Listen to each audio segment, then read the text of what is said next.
In this video, we're going to go over how to raise a quotient to a power. Specifically, we're going to go over why it works, and then in a later video, we're going to go over a couple of examples so you can exercise this rule. Let's do this. So, we're given the quotient 5 over 6 raised to the second power, or 5/6 squared. Well, what does it mean to square a number? Well, we repeatedly multiply that number by itself, in this case, twice. So you've got a number to the second power. So this means 5 over 6 times 5 over 6. Now this is by no means the shortcut of how to basically evaluate a quotient to a power, but it's going to lead us to why the shortcut or the rule works.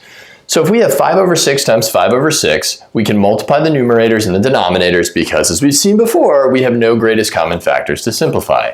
So 5 times 5 is, 5 squared, and 6 times 6 is 6 squared. So we're going to notice a pattern that we can kind of skip this idea and basically distribute that power to each of the numerator and denominator. Now we can simplify that, that'll be 25 over 36. Sweet.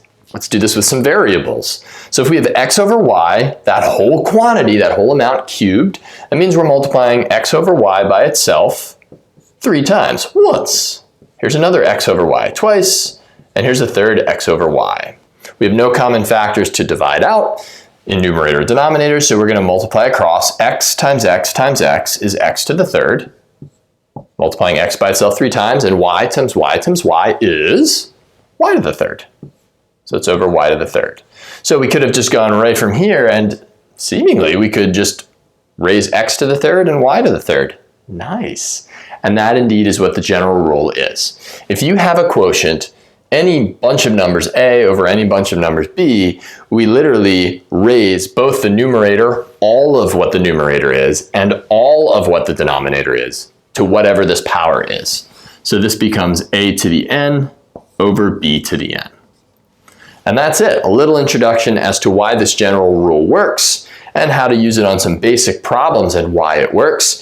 In a later video, we're going to exercise this rule so that you feel really good about using it.